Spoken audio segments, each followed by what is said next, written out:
सद्गुरु मौनिवा भगवान की जय। सद्गुरुवे नमः, सद्गुरुवे नमः। शिवोहम शिवोहम शिवोहम। गुरु गीता के महामंत्रों में भक्ति रहस्य के साथ तत्व रहस्य भी समाया है। दृष्टि में यथार्थ आ सके तो अनुभव होता है कि भक्ति एवं तत्व ज्ञान दोनों आपस में गुथे हैं। साधक के अंतःकरण में गुरु भक्ति का उदय उसमें आध्यात्मिक प्रकाश की पहली किरण की तरह होता है। गुरु भक्ति की प्रगाढ़ता के साथ साधक की अंतः चेतना सूक्ष्म होती जाती है।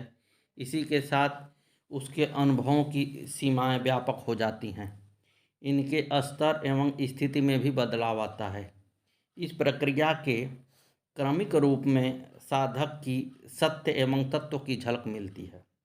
हालांकि यह संपूर्ण आयोजन दीर्घकालीन है, परंतु भक्ति से तत्वज्ञान के परिणाम सुनिश्चित हैं। जो शिष्य साधक इस डगर पर संकल्पित होकर चलते हैं, उन्हें अपने जीवन का लक्ष्य मिलना निश्चित हो जाता है। गुरु गीता की भक्ति कथा में इस सत्य के कई आयाम प्रकट हो चुके हैं। पिछले मंत्र में ध्यान की नई प्रक्रिया सुझाई गई है। इसमें भगवान सदाशिव के कथन को उजागर करते हुए बताया गया है कि हृदय में चिन्मय आत्मज्योति के अंगुष्ठ मात्र स्वरूप का ध्यान करना चाहिए। इस ध्यान की गहनता एवं प्रगाढ़ता में साधक को अगम अगोचर ब्रह्म तत्व की अनुभूति होती है। जिस तरह से सुगंधित पदार्थों में स्वाभाविक रूप से सुगंध व्याप्त है, उसी तरह से परमात्मा सर्वव्यापी हैं। अपनी आत्मचेतना में ध्यान करते रहने से कीट भ्रमर न्याय की भांति यह जीवात्मा आत्म तत्व का अनुभव करते हुए ब्रह्म तत्व में विलीन हो जाती है। ध्यान के इस शिखर में साधक को यह अनुभव होता है कि अपने सद्गुरु निराकार स्वरूप ही ब्रह्मीय चेतना है। जो सद्गुरु को तत्व से जान लेता है, वह सारी मायने में तत्ववेत्ता हो जाता है। ध्यान से तत्वज्ञान के क्रम में माँ भवानी भगवान सदाशिव से जिज्ञासा करती हैं, पिंड किंतु महादेवनम पदम किं समुदारितम रूपातीतं च रूपम किं यद आख्याहि शंकरम। श्री पार्वती जी कहती हैं, पिंड क्या है, पद किसे कहते हैं, हे शंकर, रूप क्या है और रूपातीत क्या है, यह आप हमें बताएं। जगत माता भवानी की ये जिज्ञासा जीव को तत्वबोध कराने वाली है। संतान की सबसे अधिक चिंता माता को होती है। माँ के सिवाय अपनी संतान की कल्पना कामना भला और कौन करेगा। इसी कल्याण कामना से प्रेरित होकर माता ने जगदीश्वर से ये जिज्ञासा की। इन जिज्ञासाओं की गहनता एवं व्यापकता अति विस्तार लिए हुए है। इन कुछ प्रश्नों में आध्यात्म का मूल मर्म है। आध्यात्म ज्ञान के जो भी मौलिक सवाल हैं, वे सभी इनमें समाये हुए हैं। इनके हल होने से जीवन की सभी गुत्थियां स्वयं ही सुलझ जाती हैं। हालांकि इनको सही ढंग से समझाने के लिए इन सभी प्रश्नों पर एक एक करके विचार करने की जरूरत है। इनमें से सबसे पहला सवाल है, पिंड क्या है। सामान्यतया यह सभी जानते हैं कि पिंड देह को कहते हैं।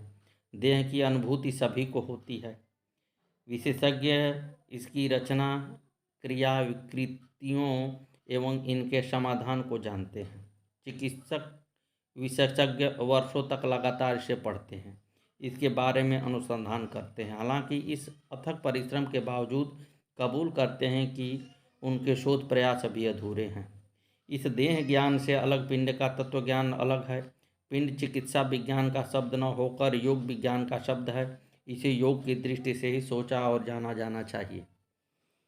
जीव को पिंड मिलने और इसे आबद्ध होने का कारण उसकी वासनाएं, चाहतें और इच्छाएं हैं। वासनाएं जब तक हैं, जीव का पिंड से छुटकारा नहीं है। इतना ही नहीं, वह इन वासनाओं से लिपटे रहने के कारण स्वयं को ही पिंड समझने लगता है।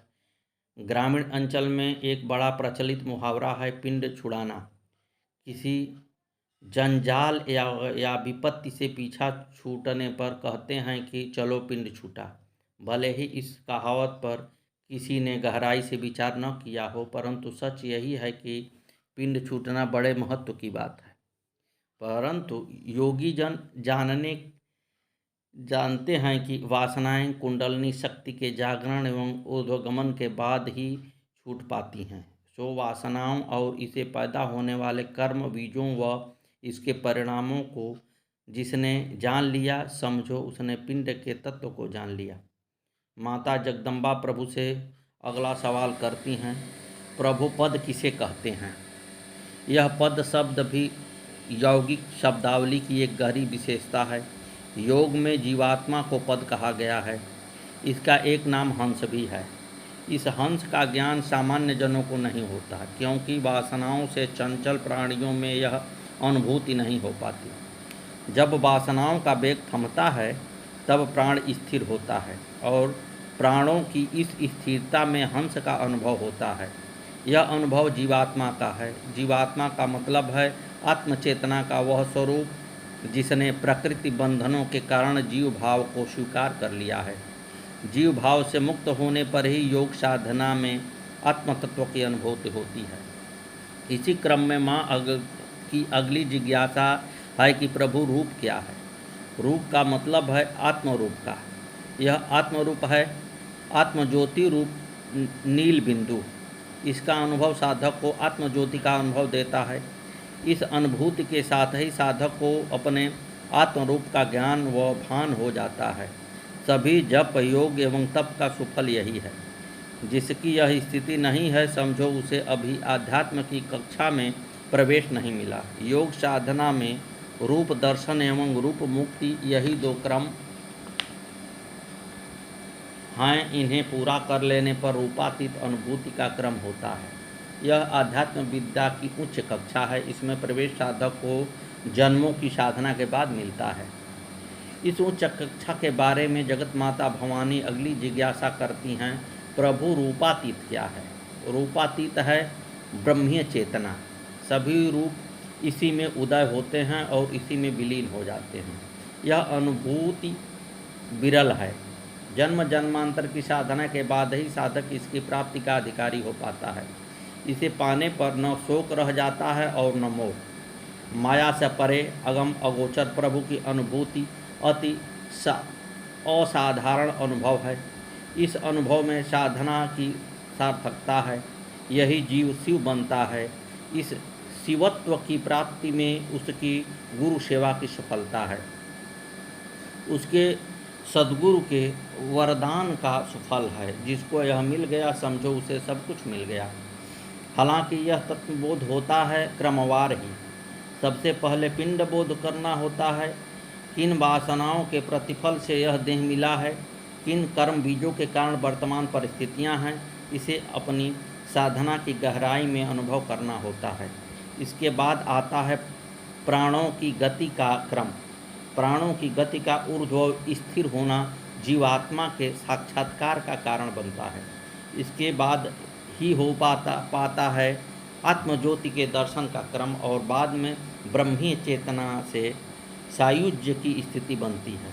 यह सायुज्यता मिलने पर साधक को अपने सद्गुरु के निराकार निरंजन तत्व का साक्षात्कार होता है।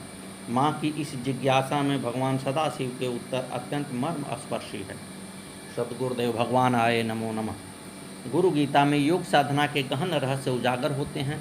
इसमें जो कुछ भी है वह सभी तरह के बौद्धिक कौशल से परे है। गुरु गीता के महामंत्रों में निहित रहस्य बुद्धि से नहीं, बोध से अनुभव होता है। इसके मंत्राक्षरों की सच्चाई के तर्क से नहीं, साधना से ही जाना जा सकता है।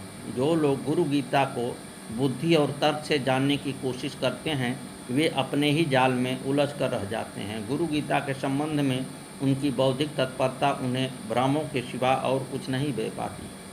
तर्कों से उन्हें केवल बहस का खोखलापन मिलता है। इसके विपरीत जो साधना करते हैं, वे अपनी साधना के से प्राप्त अंतर्दृष्टि के सहारे सब कुछ जान लेते हैं। गुरु गीता के रहस्य कथा में अंतर्दृष्टि के रहस्यों का श्रृंखला स्पष्ट होती रही है। इसकी प्रत्येक कड़ी में साधकों एवं शिष्यों की अंतर्दृष्टि में इस बार नए आयाम जोड़े हैं। पिछले क्रम में माँ पार्वती ने भगवान सदाशिव से अनूठी जिज्ञासा जताई है।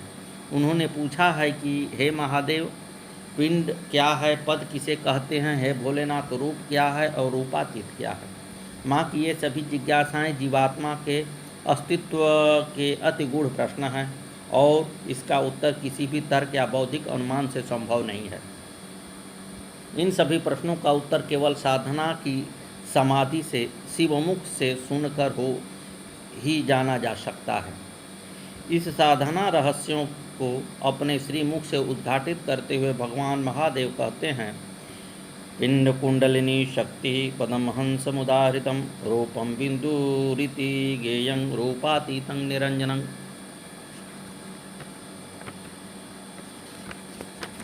पिंडे मुक्ते पदे मुक्ते रूपे मुक्तावरानने रूपातीते तू ये मुक्तास्ते मुक्त नाम संशयम। सद्गुरु मौनी बा भगवान की जय।